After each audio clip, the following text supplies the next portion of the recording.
नमस्कार, जनसदन में आप सभी का स्वागत है। मैं हूं आपके साथ सृष्टि शुक्ला। 2017 के विधानसभा चुनाव की तरह इस बार भी नेताओं का पाला बदलने का खेल शुरू हो गया है।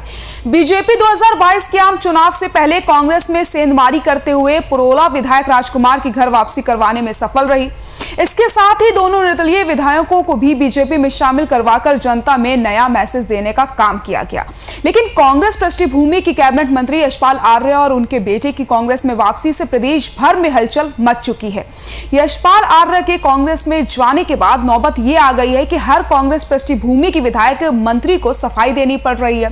बीजेपी में बड़ा डेंट करने वाले कांग्रेस अब ये कहती फिर रही है कि वो 2017 का बदला ब्याज सहित लेने वाली है और आगे आगे देखिए और भी बड़े झटके लगेंगे और कांग्रेस 60+ सीटों से 2022 में सरकार बनाने वाली है। कौन सी बही उनके पास है मैं नहीं कह सकता, लेकिन बही उनके पास है तो बुक्स तो औरों के पास भी है, लिखना पढ़ना तो और लोग भी जानते हैं। तो बही हमारे पास भी है। जहाँ जहाँ उन्होंने हम पर जो दांव खेला, हम भी ब्याज समेत उनको उन्हीं की भाषा में जवाब देंगे।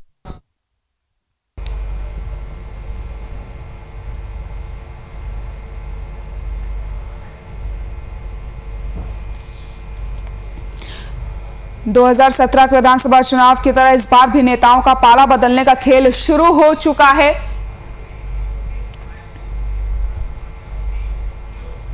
यशपाल आर्य की घर वापसी के बाद अब हलचल और तेज हो चुकी है। लगातार बयानबाजी का दौर शुरू है और चुनाव आने वाले हैं, इसके लिए लगातार पाला बदलने का भी दौर शुरू हो चुका है। और इसी मुद्दे पर चर्चा करने के लिए सीधे आपको ले चलते हैं देहरादून स्टूडियो। जैसे वास्तव आप देख रहे हैं जनसदन बहुत महत्वपूर्ण है। उत्तराखंड का चुनावी दंगल में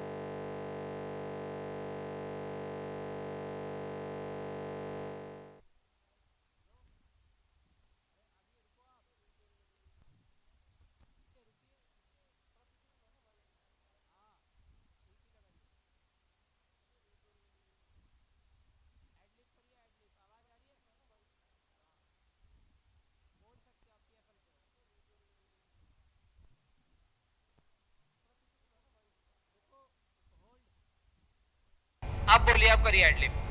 2017 के विधानसभा चुनाव की तरह इस बार भी नेताओं का पाला बदलने का खेल शुरू हो चुका है। बीजेपी 2022 के आम चुनाव से पहले कांग्रेस में सेंधमारी करते हुए नजर आ रही है। पुरोला विधायक राजकुमार की घर वापसी करवाने में बीजेपी सफल रही। इसके साथ ही दोनों निर्दलीय विधायकों को भी बीजेपी में शामिल करवाकर जनता में नया मैसेज देने का काम किया जा रहा है। लेकिन कांग्रेस पृष्ठभूमि के कैबिनेट मंत्री यशपाल आर्य और उनके बेटे की कांग्रेस में वापसी से प्रदेश भर में हलचल मच गई है।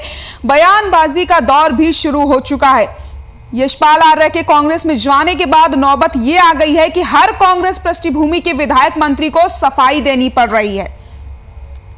बीजेपी में बड़ा डेंट करने वाले कांग्रेस अब यह कहती फिर रही है कि वो 2017 का बदला ब्याज सहित लेने वाली है और आगे और भी कई बड़े झटके लग सकते हैं। यशपाल आर्य की घर वापसी के बाद हलचल तेज हो गई है। यशपाल आर्य ने कल कांग्रेस का दामन थाम लिया है फिर से और बीजेपी को चुनाव से पहले एक बड़ा झटका लगा है। तो वहीं बयानबाजी का दौर भी शुरू हो गया है। कांग्रेस 60+ सीटों से 2022 में सरकार बनाने वाली है, ऐसे बयान दिए जा रहे हैं कांग्रेस की तरफ से और 2017 का बदला ब्याज सहित लिया जाएगा, यह भी कहा जा रहा है। यशपाल आर्य के कांग्रेस में जाने के बाद नौबत यह आ गई है कि हर कांग्रेस पृष्ठभूमि के विधायक मंत्री को सफाई देनी पड़ रही है। बीजेपी में बड़ा डेंट करने वाले कांग्रेस अब यह कहती फिर रही है कि 2017 का बदला ब्याज सहित लिया जाएगा। तो वहीं कांग्रेस 60+ सीटों से 2022 में सरकार बनाने वाली है।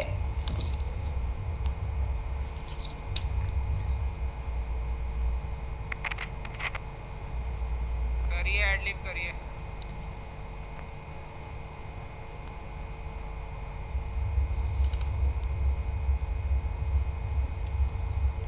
उत्तराखंड के परिवहन मंत्री यशपाल आर्य और उनके विधायक बेटे संजीव आर्य की अब बीजेपी से कांग्रेस में जाना भगवा पार्टी के लिए एक बड़ा झटका साबित हो रहा है। विधानसभा चुनावों में बस कुछ ही महीने बचे हुए हैं। भाजपा के पास अनुसूचित जाति के एक दिग्गज नेता आर्य के लिए एक विकल्प खोजने के लिए बहुत कम समय बचा है।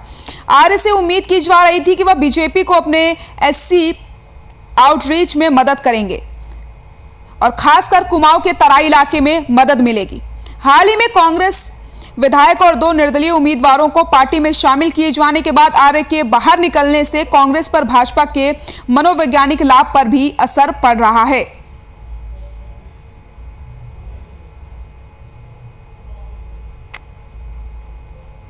चलिए ऑफ एयर आप टॉस कर दो डिबेट के लिए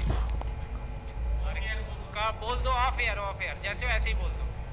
चलते हैं देहरादून स्टूडियो और इसी मुद्दे पर चर्चा करने के लिए सीधे आपको ले चलते हैं देहरादून स्टूडियो। कांग्रेस और भाजपा चुनाव में आमने सामने है। सीधे हम मुद्दे पे आते हैं। तकनीकी प्रॉब्लम की वजह से थोड़ी देर के लिए हम आपसे दूर रहे, लेकिन हम आपसे बात करते हैं। पहले भारतीय जनता पार्टी ने नारा दिया अब की बार 60 पार। अब कांग्रेस ने भी वही नारा दिया है कि अब की बार 60 पार। महत्वपूर्ण ये होगा कि 70 सीटें हैं और 140 की दम भरी जा रही है। महत्वपूर्ण चर्चा करेंगे। कांग्रेस से अमनदीप सिंह है। अमनदीप, स्वागत है आपका। भारतीय जनता पार्टी से संजू वर्मा जी है। संजू जी, स्वागत है। दोनों लोगों के साथ राजनीतिक विश्लेषक के रूप में हमारे साथ अच्छी पकड़ रखने वाले, उत्तराखंड को समझने वाले राजेंद्र बिष्ट जी हैं। बहुत स्वागत है राजेंद्र जी आपका। सबसे पहले राजेंद्र बिष्ट जी के पास। राजेंद्र जी, दोनों आदमी 60 के पार, 70 सीट, 140 की दम भर रहे हैं। क्या संभव लगता है और क्या है इसके मायने? सर, अगर आप उत्तराखंड की बात करते हैं तो जो 70 सीटों में अगर आप वोट परसेंटेज की बात करें तो जहां पे भी अगर 5 से 8% का वोट स्विंग अगर हो जाता है तो वो कहीं ना कहीं जो है वो पार्टी जो है उत्तराखंड की। अगर आप 2017 की बात करें तो भाजपा का जो वोट परसेंटेज था वो करीबन 44% से ऊपर था, और अगर आप ये देखें कि कांग्रेस का जो वोट परसेंट था वो करीबन 33% के आसपास था। जबकि इतना बड़ा जो है 11 या 12% का जो गैप होने के बावजूद अगर आप ये देखिए कि सीटों में कितना उतार चढ़ाव आपने देखा होगा है। की सीटें कितनी कमाई और भाजपा की सीटें जो है 57 जो है सीटें उसमें आई। तो ये अगर आप इन सब वोट परसेंटेज की बात करें। दूसरी बात अगर आप ये देखिए कि जो 11 सीटें थी, 11 सीटें में करीबन 1000 के आसपास, और 1000 के आसपास ही जो है वोटों का अंतर था। तो कहने की बात यह है कि कांग्रेस भाजपा में अगर सत्ता चाहिए तो कहीं ना कहीं आपको वोट स्विंग लेना पड़ेगा। लेकिन राजेंद्र जी, मैं आपके पास लौटूंगा क्योंकि हम लोग का 10 मिनट नुकसान हुआ। मैं आपके पास लौटूंगा और ये जानने का प्रयास करूंगा 57 सीट भारतीय जनता की पार्टी के पास थी और भारतीय जनता पार्टी उसके बाद भी आज लगातार कांग्रेस विधायकों को लेने का प्रयास कर रही है। क्या कहीं डरी हुई है? भारतीय जनता पार्टी के पास चलते हैं। आप 2 निर्दलीय विधायक लेकर के, एक कांग्रेस को विधायक को लेकर के बड़े खुश नजर आ रहे थे। एक आपका बड़ा कद्दावर मंत्री और एक विधायक कांग्रेस में चला जाता है। क्या आपके ये जो आपका मनोबल है हल्का सा हिलता हुआ नजर आ रहा है? संजू वर्मा जी। श्रीवास्तव जी, कदापि नहीं जी। भारतीय के साथ चुनाव में जाने की तैयारी में है। ठीक है। और हम विकास के मुद्दे पर, राष्ट्रवाद के मुद्दे पर 60+ और हमारे सबसे बड़ा जो युवा नेतृत्व है पुष्कर सिंह धामी, हमारे माननीय मुख्यमंत्री जी, उनके नेतृत्व में हम चुनाव में जा रहे हैं। और मैं दावे के साथ कहता हूं कि हम 60+ का जो हमारा नारा ध्येय और लक्ष्य है हम उसको 100% अचीव करने जा रहे हैं। चलिए, मैं मान गया, लौटेंगे क्योंकि इस बार आपने बड़ी जल्दी खत्म किया। आप हमेशा हमको रोकते थे, रुकिए रुकिए पूरी बात करेंगे। अमनदीप, एक मंत्री एक विधायक को लेकर के 60 पार, ये नारा कहां तक लगता है? ये सामने जो दर्शक बैठे हैं या उत्तराखंडियों को ये कहां से ये बात पच पाएगा? आपके इतने मंत्री चले गए, इतने विधायक चले गए पिछली बार, आपके 1 दर्जन से ज्यादा लोगों को उन्होंने विधायक बना दिया और एक मंत्री एक विधायक लेने के बाद आज आपकी बोल बन रही है कि 60 की पार। देखिए, घर वापसी की है तो वह बहुत ही महत्वपूर्ण चीज है जी क्योंकि लोकतांत्रिक देश है। हाँ। इसमें सभी को आजादी है, जा भी सकते हैं, आ भी सकते हैं। दरवाजे सभी के लिए खुले हैं, जाने वाले के लिए भी खुले हैं, आने वाले के लिए भी खुले हैं। आर्य जी भाजपा में गए, लेकिन आज उनके पुत्र, तो उनका कांग्रेस हार्दिक रूप से स्वागत करती है एवं शीर्ष नेतृत्व द्वारा हार्दिक धन्यवाद करती है, क्योंकि वह एक उनके द्वारा जो उनके अंदर कांग्रेस की विचारधारा कहीं ना कहीं थी, तो इसी वजह से वह आज घर उन्होंने वापसी की है। और अगर भाजपा की बात की जाए तो भाजपा 2017 के चुनाव से बात करती आ रही है कि सबका साथ एवं सबका विकास, सबका साथ सबका विकास। लेकिन आज हमारी उत्तराखंड की जनता को संपूर्ण तरीके से पता है कि भाजपा के शासनकाल में कितना विकास हुआ है और कितनी चीजें घटी हैं। क्योंकि विकास की बात करें तो 10 साल आप सरकार, विकास की गिनती गिनाने की बात आएगी तो 10 वर्षों में आप भी हमारी समझ से उस विकास की बात या उसकी गिनती को नहीं दोहरा सकते। राजेंद्र जी, एक प्रश्न मैं आपके पास छोड़ के गया था, 57 के बाद भी कांग्रेसियों को लेना, क्या भाजपा डरी हुई है? नहीं, देखिए मैं आपको बता रहा हूँ, आप उसकी बात, दोनों जो मतलब बीजेपी और कांग्रेस की बात करते हैं, दोनों में बहुत फर्क है। सर, पहली बात, अगर आप बीजेपी क्या चाह रही है कि जहां पे उनकी सीटें जिनमें उनका जीतने का जो वोट उन्होंने कम नंबर से जीते हैं, वहां पे वो वोट परसेंटेज बढ़ाना चाहते हैं, पहली चीज। दूसरी चीज, उन्होंने अभी भी एक सर्वे कराया था और सर्वे कराने पे उन्होंने बहुत ये पॉइंट आउट किया है कि कौन सी सीट में हम हार रहे हैं, किस सीट में हमारा प्रत्याशी जो है वो काम नहीं कर पाया, और क्या हम किसी दूसरे विधायक को लेके, कांग्रेस के विधायक को या निर्दलीय विधायक को लेकर हम जीत की तरफ बढ़ सकते हैं। अगर आप ये बात करें, जैसे हम पुरोला की बात करते हैं, पुरोला में भी अगर आप ये देखें कि जो 2017 में चुनाव हुआ तो वहां पे सिर्फ 1103 की, जो हम आर्य साहब की बात करते हैं, आर्य साहब ने जो कांग्रेस ज्वाइन किया तो उसके पीछे दूसरे कारण है। पहला कारण जो उसमें है कि बाजपुर सीट में, मैं वहां नहीं जा रहा राजेंद्र जी, मेरा प्रश्न केवल ये है, 57 है जी, 57 के बाद 2 निर्दलीय लिए 59, एक कांग्रेस के लिए 60 हो गए। अरे भाई 10 हारोगे, 20 हारोगे, 25 हारोगे, तब भी बहुमत की स्थिति में रहोगे, तो क्यों आप लगातार अपनी एनर्जी को ऐसी जगह लगा रहे हैं जहां पे आप बदनाम हो रहे हैं? नहीं, देखिए, जब आप किसी भी जो है चुनाव में जाते हैं सर, तो आपको सारा जो है साम दाम दंड भेद सब कुछ करने होते हैं, और उसपे ये देखना पड़ता है कि आपका इंटरन, ठीक है, आपका संगठन बहुत अच्छा है, सब कुछ बहुत अच्छा है, लेकिन जब आप ये देखते हैं आपको एक्चुअली अपनी जो एक्चुअल जो मालूमात क्या नेचुरल वहां पे वो है, मतलब सीटों में वोटों का क्या परसेंटेज है, मतलब डरे हुए हैं ना, तो ये माना जाए कि भाजपा कहीं न कहीं से ये डरी हुई है कि जो संख्या पिछली बार थी उससे कम होगी। चलिए संजीव वर्मा जी, एक प्रश्न हर आदमी के जहन में है और सब जानना चाहते हैं, नया नेतृत्व, युवा प्रदेश और युवा नेतृत्व, क्या बुजुर्ग या जो ये कह लीजिए कि पुराने लोग हैं उन्हें संभाल नहीं पा रहे हैं? संजय, देखिए, कांग्रेस के अंदर बड़ी ऊहापोह की स्थिति है। भाजपा की बात करिए, मैं भाजपा का प्रश्न कर रहा हूँ आपसे, कांग्रेस का प्रश्न कांग्रेस से करेंगे, हम आदमी का। एक मिनट सर, नहीं आ रहा सर, कांग्रेस के अंदर बड़ी ऊहापोह की स्थिति, ठीक है। अभी तक 3 कोण थे, आज एक आर्य जी का एक नया पदार्पण हुआ है, एक कोण और बन गया। तो अभी तो पहले ये देखना पड़ेगा कि जब यशपाल आर्य जी कांग्रेस छोड़कर गए थे, आपको भी ध्यान होगा और हमारे जो पत्रकार बंधु हैं उन्होंने भी कवरेज करी होगी, कांग्रेस भवन में उनकी तस्वीर को नीचे गिराकर पांव से कुचला गया था। एक मिनट, पांव से कुचला गया था, उनके पुतले फूके गए थे। तो जिनका उन्होंने इतना जबरदस्त अपमान किया, क्या वही लोग अब उनका सम्मान कर पाएंगे? क्या वही उन लोगों के लिए वोट मांगेंगे? और एक मिनट सर, एक मिनट, उमेश काहो, एक मिनट, यशपाल आर्य जी हमारी पार्टी गए हैं, लेकिन हमने उन्हें उस समय भी उनको उतना ही सम्मान दिया था।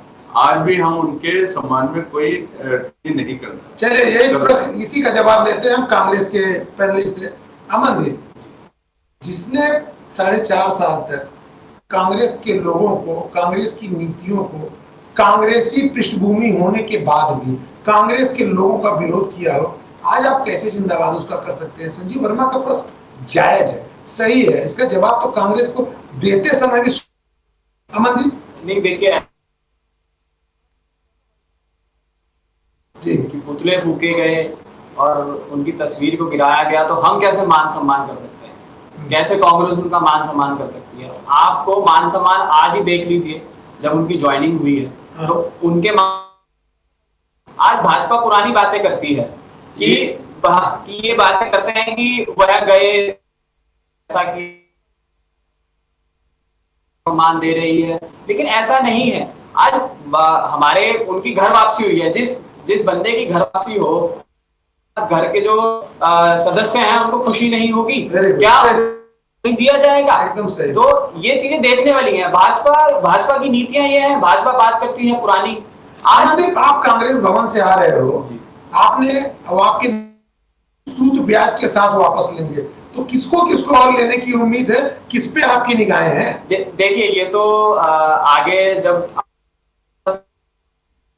पर ही जब जो लोग गए हैं, जिनकी घर वापसी होनी है या जो भी है, वह समय आने पर आप सभी को सत्य है कि जो भारतीय जनता पार्टी के खाटी नेता हैं, जो आरएसएस पृष्ठभूमि से आते हैं, जो भाजपा की पृष्ठभूमि से आते हैं, एक उनको तो आप नहीं तोड़ पाओगे। नरेंद्र भाई जी, इनकी निगाहें क्या अपनी उस पुराने परिवार पे ही है, या ये भाजपा के भी कुछ नेताओं को तोड़ने का प्रयास कर सकते हैं? देखिए, जहां तक कांग्रेस की बात है, कांग्रेस में इस समय कार्यकर्ताओं का भी अभाव है, नेताओं का भी जो है अभाव है, ये बात तो जरूर है। लेकिन जहां तक आपने प्रश्न पूछा कि कुछ पुराने नेता आरएसएस नेता को तोड़ पाएंगे, ये तो मुझे बड़ा थोड़ा सा लगता नहीं है कि भाजपा के उन कर्मठ कार्यकर्ताओं को तोड़ पाएंगे। लेकिन हाँ, कुछ ऐसे नेता हैं जिन लोगों को बीजेपी में टिकट नहीं मिलेगा, या ऐसे नेता लोग जो कि मतलब कांग्रेस पृष्ठभूमि के हैं, वो दोबारा जो है कांग्रेस में आ सकते हैं। और उसका एक आज ही एक न्यूज फ्लैश हो रही है और सब जानते ही हैं कि एक ऐसे विधायक हैं जो देहरादून के विधायक हैं, जो कि आखिरी मोमेंट पे जो है वापस जो है भाजपा में वापस आ गए, उनको आज ज्वाइन करना था। लेकिन राजेंद्र जी, उसका ये भी तो रीजन हो सकता है, भारतीय जनता पार्टी उनको उस जगह से सीट न दे रही, नेता ला रही हो, उनको इग्नोर कर रही, उनको कह रही है दूसरी जगह से चले जाओ, इसलिए वो नारा चल रहे हैं। अगर उनको वहीं पे सीट दे दी जाए तो क्यों जाएंगे भारतीय जनता पार्टी से? देखिए, मैं आपको बता रहा हूँ, आप ये बात बिल्कुल समझ लीजिए कि राजनीति में ये भाजपा ये जानती है कि इस समय वो सत्ता में है और एंटी इनकम्बेंस फैक्टर जो है उनके साथ है, जिसमें उनका वोट बैंक खिसकेगा। लेकिन कैसे उसको आगे बढ़ाए? हो सकता है कि क्या कहते हैं, वो कुछ चेहरे बदले, हो सकता है कुछ कैंडिडेट बदले, हो सकता है उनकी कुछ नई रणनीति हो, तो इसमें कुछ लोगों को, कुछ नेताओं को असहज लगे। और ऐसा मैं आपको बता रहा हूँ बिकॉज आज भी एक बयान हरक सिंह दावत का आया है कि मेरे पास तो 30 सीटों का मेरा जो है उस पर इफेक्ट है, और ये सारी चीजें जो है ये सब इसी पृष्ठभूमि में धीरे धीरे करके ये बयान आ रहे हैं। तो हमें ये समझना पड़ेगा कि भाजपा की रणनीति अलग तरह से चल रही है, कांग्रेस की रणनीति समय अलग है। लेकिन राजेंद्र जी, जो जैसे कल जो इन्होंने 2 लोगों को लिया है, यशपाल आर्या जी को लिया और संजीव जी को लिया, इनकी जगह से जो कांग्रेस के लोग चुनाव लड़े थे, उनकी प्रतिक्रिया भी आ रही है, निगेटिव पत्र की प्रतिक्रिया कैसे संभालेगी? देखिए, मैं आपको बताता हूँ कि आप स्पेशली जो है आर्य साहब की अगर आप बात करते हैं, आर्य साहब बहुत पुराने नेता हैं, संगठन से जुड़े थे कांग्रेस के, और कई बार 2 बार तो जो है अध्यक्ष रह चुके हैं। दूसरी बात अगर आप ये देखें, जो कि बाजपुर सीट है स्पेशली, आर्य साहब को ये पता है कि मैं अगर भाजपा का टिकट मुझे बाजपुर से मिलता है तो मुझे जीतने में बहुत मुश्किल होगी, तो इसलिए उन्होंने जानबूझकर जो वो सीट बदली। दूसरी चीज अगर आप ये देखें कि संजीव आर्य जो है वो भी जो है नैनीताल से जो है विधायक हैं, तो वो भी कहीं ना कहीं उनको ये लग रहा था कि मैं अपनी सीट निकाल पाऊंगा या नहीं निकाल पाऊंगा। ये कुछ ऐसे समीकरण थी, उसमें एक पर्सनल मामला भी है। और नेचुरली अगर आप ये देखें कि आज के समय में क्योंकि प्रीतम बिल्कुल अलग हो गए हैं और हरीश रावत का वर्चस्व है कांग्रेस में, तो वो भी एक फैक्टर है कि जहाँ पे वो आर्य को लाना चाहते हैं।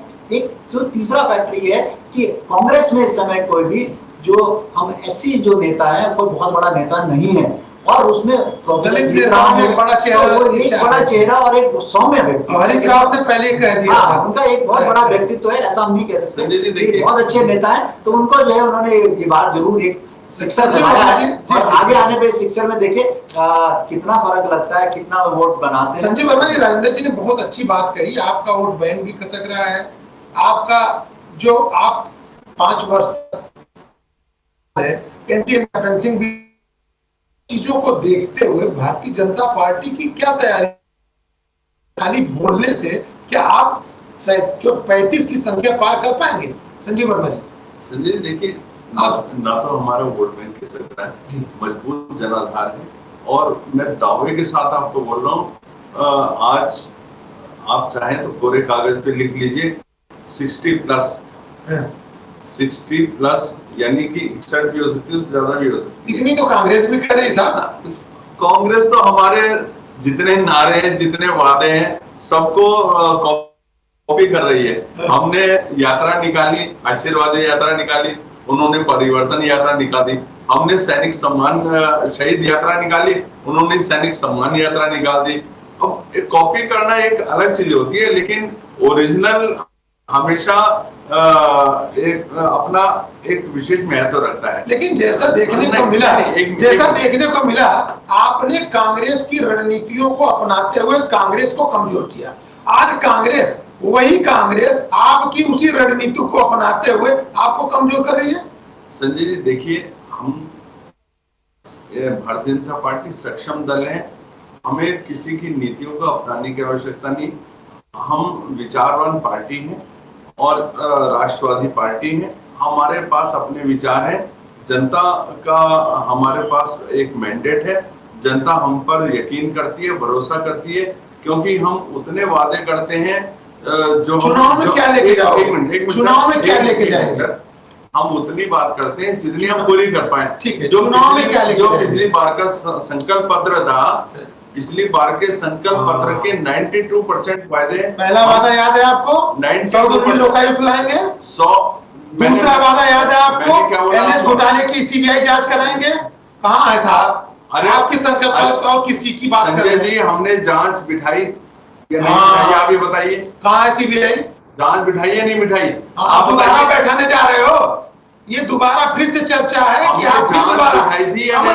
अमनदीप जी, एक प्रश्न बार बार आता है, और जिस तरह से कांग्रेस का बयान आया है कि हम गिन गिन के बदला लेंगे, किससे बदला लेंगे? पब्लिक से, जनता से बदला लोगे कि जनता? इन्होंने बोला गिन गिन के बदला लेंगे, जनता से बदला लेंगे, जनता से बदला लेंगे। जनता ने 57 सीटें भारतीय जनता पार्टी को दी। आप बताइए। चलिए अमनदीप, एक प्रश्न तो जैसा कि चारों तरफ से आता है कि कांग्रेस कई धड़ों में बटी है, ठीक है, आप एक बड़ी शख्सियत को लेके आ गए, बड़ा पिलर आपने भाजपा का तोड़ने का प्रयास भी किया है, लेकिन ये जो धड़ों में है कांग्रेस, उसको एक साथ कैसे लाओगे? ये पांचों को मुट्ठी कैसे बनाओगे? कहां से कांग्रेस, किसके नेतृत्व को कांग्रेस मानने को तैयार है? देखिए, आप जो बता रहे हैं कि धड़ों में मतलब पिलर्स हैं, पिलर्स हर जगह खड़े हैं, ऐसा नहीं है।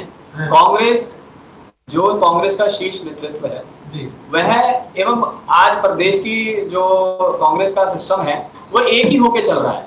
अब दूसरी बात, मान्यवर ने कहा कि भाजपा उतने वादे करती है जितने वह पूरे कर सके। मैं ये चीज पूछना चाहता हूं कि भाजपा ने तो प्रत्येक वर्ष 2 करोड़ युवाओं को रोजगार देने की बात की थी। पेट्रोल डीजल का बात पूरी होने दीजिए, अगर आप पूरे आप ये बात कर रहे हैं कि पेट्रोल डीजल के दाम भी कम किए जाएंगे, गैस सिलेंडर के दाम भी कम किए जाएंगे, कहाँ हुए बताइए? आप बात करते हैं, आप भाजपा आप अपने 10 बताइए ना, आपने भाजपा आपने ये कहा है, आपने ये कहा है आपके साल में 11% पे जो पेट्रोल डीजल के दाम थे वह कैसे आसमान को छू गए? बेरोजगारी का आंकड़ा आसमान को छू गया। प्रदेश की जनता कोरोना काल से लड़ रही है, प्रदेश की जनता कोरोना काल से लड़ रही है। भाजपा सरकार के होते हुए, भाजपा सरकार के होते हुए कुंभ में इतना बड़ा घोटाला हो गया, इतना बड़ा घोटाला हो गया और भाजपा चुप्पी साध के बैठी है। आज प्रदेश का बेरोजगार युवा, आज आपके पास नहीं, आप नैतिक अधिकार की बात कर रहे हैं। आप मुझे ये बताइए ना कि जिस प्रकार से आप भाजपा सरकार ये कहना चाहती है, भाजपा सरकार ये कहना चाहती है कि हमारी कोई गलती नहीं है, सब गलती कांग्रेस की है। आप यही कहना चाहते हैं ना? बिल्कुल। आप ये बताइए ना, आप अभी वादों की बात कर रहे थे, मैं आपसे सवाल पूछ रहा हूँ ना। पेट्रोल के दाम आसमान छू रहे, प्रदेश की जनता कोरोना काल से लड़ रही है, प्रदेश की जनता महंगाई से लड़ रही है, प्रदेश का बेरोजगार युवा रोजगार से लड़ रहा है। और आप आज कोरोना काल में सड़कों पे था, कांग्रेस कोरोना काल में कितना काम था, आप ये बताइए ना, पेट्रोल किस प्रकार से दाम बढ़े, किस प्रकार से आप बातें की बात कर रहे हैं, बातें की बात कर रहे हैं कि किस प्रकार से बातें। चलिए, दरअसल समय की बाध्यता होती है, इसलिए अंतिम कमेंट नरेंद्र जी से लेंगे। ये जो महंगाई है और बार बार कांग्रेस कह रही है कि महंगाई महंगाई महंगाई, क्या आपको लगता है कि जो सामने चुनाव है उसमें ये महंगाई आपने राजस्थान और महाराष्ट्र के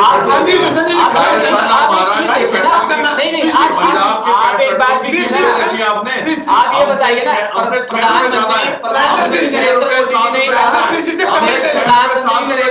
ने कहा था कि सबका साथ सबका विकास कहाँ हो रहा है? विकास बताइए, युवा बेरोजगारी से अपनी आंखों का चश्मा